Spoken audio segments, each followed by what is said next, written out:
खोजी टीवी के मुअज़्ज़िज़ दोस्तों, पाकिस्तान की सियासत में इन दिनों हंगामा खेजी और तलातुम जोरों पर है। एक तरफ तो इम्पोर्टेड हुकूमत की जानिब से अब तक नए आर्मी चीफ के नाम का ऐलान नहीं किया गया। नए चीफ का नाम अनाउंस करने में गैर जरूरी ताखीर बरती जा रही है। इसका नुकसान ये हो रहा है कि अब आर्मी चीफ की तैनाती गली मोहल्लों, चाय खानों और ड्राइंग रूम्स की गुफ्तगू का मौजू बन गई है। रोजाना की बुनियाद पर नित नए शोशे छोड़े जा रहे हैं। अफवाहों का एक तूफान है जो किसी भी सूरत थमने का नाम नहीं ले रहा। बड़ी खबर यह है कि army chief general Qamar Javed Bajwa को एक बार फिर एक्सटेंशन दिए जाने से मुतल्लिक इतलात लाहौर से लंदन तक गर्दिश कर रही हैं। बाकायदा जनरल कमर जावेद बाजवा की एक्सटेंशन या तौसीह से मुतल्लिक फार्मूले डिस्कस किए जा रहे हैं। और सबसे बड़ी और अहम बात यह है कि जनरल बाजवा की मुद्दत मुलाजमत में तौसीह के फार्मूले लंदन में नवाज शरीफ को भी पेश कर दिए गए हैं। यही वजह है कि इन्होंने शहबाज शरीफ को फौरन लंदन बुला लिया है। मौजूदा army chief general Qamar Javed Bajwa को तौसीह देने का मशवरा किसने नवाज शरीफ को दिया? वो कौन था जो नवाज शरीफ के पास एक्सटेंशन का पैगाम लेकर गया? वो कौन था जो नवाज शरीफ को मजबूर कर रहा है कि वो एक्सटेंशन दें? अब $1 मिलियन सवाल ये है कि क्या वाकई Nawaz Sharif army chief general Qamar Javed Bajwa को तौसीह दे देंगे? आर्मी चीफ की जानिब से नवाज शरीफ को एक ऑफर भी की गई है, यानी बाकायदा तौर पर बारगेनिंग की जा रही है कि अगर एक्सटेंशन दी जाएगी तो बदले में आपको ये मिलेगा और अगर ये किया जाएगा तो बदले में ये कर दिया जाएगा। कोर कमांडर कॉन्फ्रेंस में होने वाली मजीद बातें भी बाहर आ गई हैं। कोर कमांडर ने आजम सवाती की वीडियो और वजीराबाद में इमरान खान पर हमले से मुतल्लिक चेयरमैन तहरीक इंसाफ के इल्जामात पर बात की और ISI हुक्काम से सख्त सवालात किए गए। इस सारे मामले से जुड़ी बहुत ही दिलचस्प तफसीलात आपके साथ शेयर की जाएंगी, लिहाजा आपसे गुजारिश है कि मुकम्मल हकायक को समझने के लिए वीडियो को शुरू से लेकर आखिर तक जरूर देखिएगा। नाज़रीन गिरामी, army chief general Qamar Javed Bajwa की जेर सदारत होने वाली कोर कमांडर कॉन्फ्रेंस की कुछ बातें कल की वीडियो में हम आपको बता चुके थे। अब मजीद कुछ इनसाइड इंफॉर्मेशन आपके साथ शेयर करते चले कि कॉन्फ्रेंस में पाकिस्तान की सियासी सूरत हाल और मईशत पर इसके असरात पर गुफ्तगू की गई। शुरका ने पाक फौज के अफसरान पर लगाए जाने वाले इल्जामात पर बात की। इमरान खान की जानिब से वजीराबाद हमले के बाद वजीर आजम शहबाज शरीफ, वजीर दाखिला राना सनाउल्लाह और DGC major general Faisal Naseer का बाकायदा नाम लेकर इल्जाम लगाया गया। इस पर भी गुफ्तगू की गई। ISI की जानिब से कोर कमांडर्स को ब्रीफिंग देते हुए वाज़े और साफ लफ्जों में कहा गया कि आजम सवाती के साथ जो कुछ हुआ इससे हमारा कोई ताल्लुक नहीं है। ना तो हमने आजम सवाती साहब की कोई वीडियो बनाई थी और ना ही वो वीडियो हमने वायरल कराई है। इसके अलावा ISI ने यह भी कहा कि वजीराबाद हमले में भी हमारा कोई हाथ नहीं था। ये सारी मालूमात कुछ अहम बाखबर जराए ने शेयर की थी और सीनियर सहाफी उमर चीमा भी ये तफसीलात बयान कर चुके हैं। दोस्तों, अब आप खुद अंदाजा लगाएं कि इमरान खान और इन्हें हासिल अवामी हमायत का किस कदर दबाव है कि कोर कमांडर कॉन्फ्रेंस में ISI हुक्काम को अपनी पोजीशन वाजे करना पड़ रही है कि हमें बदनाम किया जा रहा है और इन्हें वजाहतें देना पड़ रही हैं। उमर चीमा का दावा है कि कॉन्फ्रेंस में कोर कमांडर्स ने एक इंतहाई अहम और बड़ा फैसला ये किया कि हम किसी भी सूरत सियासी मामलात में नहीं पड़ेंगे। हुकूमत और तहरीक इंसाफ के दरमियान मुज़ाकरात में हमारा कोई किरदार नहीं होगा। हम किसी भी किस्म की सालसी नहीं कराएंगे। हुकूमत और PTI अगर चाहते हैं कि मुज़ाकरात हों तो वो दोनों खुद से मिलकर बैठे। हमारी जानिब से अब कोई यकीन दहानी कराई जाएगी और ना ही किसी भी किस्म की सहूलतकारी फ्राहम की जाएगी।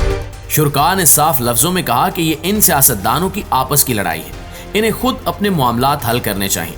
अलबत्ता अगर कोई नाजुक सूरत हाल हुई या किसी क्राइसिस में हमें तलब किया गया तो पाक फौज हर सूरत हुकूमती अहकामात पर अमल दरामद यकीनी बनाएगी। कोर कमांडर्स ने मोटरवेज समेत मुख्तलिफ मकामात पर एहतजाज करने वाले जत्थे से मुतल्लिक कहा कि फिलहाल मुजाहिरीन को इनके हाल पर छोड़ दिया जाए। सड़क बंद होने से अवाम को जब मुश्किलात का सामना होगा तो लोग इनसे खुद निमट लेंगे। लेकिन एक बात वाजे कर दी गई है कि वतन अजीज को पैरालाइज नहीं करने दिया जाएगा। नाज़रीन गिरामी, खुद army chief general Qamar Javed Bajwa साफ साफ कह चुके हैं कि वो अब मजीद तौसीह या एक्सटेंशन नहीं लेंगे। पिछले दिनों नेशनल डिफेंस यूनिवर्सिटी में होने वाली एक वर्कशॉप में आर्मी चीफ ने खुद तस्लीम किया था कि इन्हें अगर जिंदगी में किसी चीज पर अफसोस, नदामत या पछतावा है तो वो एक्सटेंशन लेने पर है। हत्ता कि जनरल कमर जावेद बाजवा हुकूमत को भी वाज़े लफ्जों में कह चुके हैं कि वो तौसीह नहीं लेंगे। DG ISPR कम अज कम 3 मरतबा अपनी प्रेस ब्रीफिंग में ये कह चुके हैं कि आर्मी चीफ अब मजीद तौसीह नहीं लेंगे और वो अपनी मुकर्रर मुद्दत पर रिटायर्ड हो जाएंगे। लेकिन लगता है कि जब तक नए आर्मी चीफ की तैनाती नहीं हो जाती तब तक ये अफवाहों और क्यास आराइयों का सिलसिला चलता रहेगा।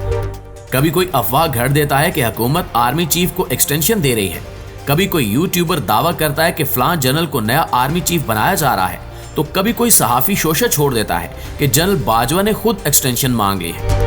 حکومت کو چاہیے کہ وہ فوراً نئے آرمی چیف کی تقرری کا اعلان کرے تاکہ یہ افواہ ساز فیکٹری بند ہو اور افواج پاکستان کے خلاف جاری بے بنیاد پراپوگنڈا ختم ہو۔ اس ساری سچویشن میں سب سے افسوسناک پہلو یہ ہے کہ سوشل میڈیا پر پاک فوج کے خلاف زہریلا پراپوگنڈا کیا جا رہا ہے، لیکن نہ تو بھانمتی کا کنبہ اس پراپوگنڈے کے توڑ کے لیے کوئی عملی قدم اٹھا رہا ہے اور نہ ہی جواب دیا جا رہا ہے۔ روزانہ عمران خان کے خلاف گالم گلوچ کرنے والے اور زہر اگلنے والے وزراء اور مشیروں کی فوج کہاں مر گئی جو وہ پراپوگنڈے کی روک تھام کے لیے کوئی اقدامات نہیں کر رہے۔ دوستو، صحافی اور یوٹیوبر انیک ناجی نے ایک نیا پنڈورا باکس کھول دیا ہے۔ پاکستان کے ایک بڑے چینل پر پروگرام کرنے والے اینکر انیک ناجی ان دنوں لندن میں ہیں۔ وہاں سے انہوں نے ایک نیا شوشہ چھوڑا ہے۔ انہوں نے دعویٰ کیا ہے کہ لندن میں army chief general Qamar Javed Bajwa کے کسی عزیز یا دوست نے نواز شریف سے ملاقات کی ہے، جس میں انہوں نے لیگی قائد اور سابق وزیر اعظم کو نہ صرف جنرل باجوہ کو ایکسٹینشن دینے کا پیغام پہنچایا بلکہ ایکسٹینشن سے متعلق کچھ فارمولے بھی پیش کیے۔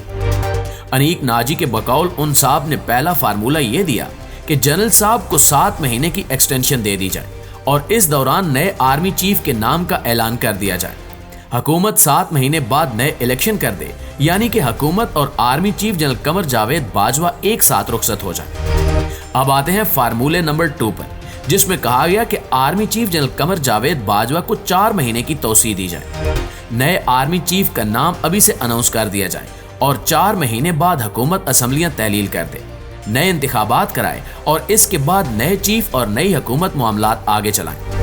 تیسرا فارمولہ یہ ہے کہ جنرل باجوہ کو ایکسٹینشن دے دی جائے، کسی سینئر جنرل کو وائس آرمی چیف لگا دیا جائے اور ایک جرنیل کا نام بھی نواز شریف کو دیا گیا ہے۔ اسمبلی کی مدت پوری ہونے کے بعد عام انتخابات ہوں، جبکہ چوتھا اور آخری فارمولہ یہ تھا کہ ملک میں مارشل لا لگا دیا جائے۔ ان تمام معاملات پر ڈسکشن کرنے کے لیے وزیر اعظم شہباز شریف کو لندن بھی طلب کیا گیا ہے۔ اگر ہم ان صاحب کے ان پوائنٹس کو دیکھیں اور ان کا پوسٹ مارٹم کریں تو یہ محض ان کی جانب سے کسی خواہش کو خبر بنانے کی کوشش کی گئی ہے، کیونکہ یہ صاحب ایک جانب تو دعویٰ کر رہے ہیں کہ لندن میں جنرل باجوہ کے کسی عزیز نے نواز شریف سے ملاقات کی اور انہیں یہ آفرز کی، وہیں دوسری جانب وہ یہ بھی کہہ رہے ہیں کہ اب یہ معلوم نہیں کہ ان ملاقاتوں میں جنرل قمر جاوید باجوہ کی مرضی شامل تھی یا نہیں۔ اب اسی سے انصاف کی حقیقت کا اندازہ ہو جاتا ہے کہ ایک طرف وہ اتنے بڑے بڑے الزامات لگا رہے ہیں اور وہیں دوسری جانب یہ گول مول بات کر کے اپنی جان چھڑانے کی کوشش کر رہے ہیں۔ اس کے علاوہ پوائنٹ نمبر 3 میں جو وائس آرمی چیف بنانے کی بات کی گئی ہے، یہ ملٹری کے قواعد و ضوابط میں شامل ہی نہیں ہے۔ اگر غیر معمولی حالات ہوں تو اس وقت ایسا کیا جاتا ہے۔ ماضی میں صرف 1 یا 2 بار ایسا کیا گیا ہے جب پاک فوج میں کسی جرنیل کو وائس چیف کے عہدے پر لگایا گیا۔ دوستو، ویسے تو سابق وزیر اعظم نواز شریف کا ٹریک ریکارڈ ہے کہ انہوں نے کبھی بھی کسی جرنیل کو ایکسٹینشن نہیں دی۔ عمر چیمہ نے دعویٰ کیا ہے کہ سابق army chief general Raheel Sharif کی جانب سے نواز شریف کو آفر کی گئی تھی کہ اگر وہ انہیں توسیع دے دیں تو پھر نواز شریف کے خلاف پاناما لیکس اور ڈان لیکس والا معاملہ دبا دیا جائے گا، لیکن نواز شریف نے ایکسٹینشن دینے سے انکار کر دیا تھا۔ اب ایک بار پھر ایکسٹینشن کا شور مچا ہوا ہے۔ اب دیکھنا یہ ہے کہ اس بار یہ اونٹ کس کروٹ بیٹھتا ہے۔ اللہ رب العزت سے دعا ہے کہ ہم سب کو اور وطن عزیز کو اپنی حفظ و امان میں رکھے۔ آمین ثم آمین۔ پاکستان زندہ باد۔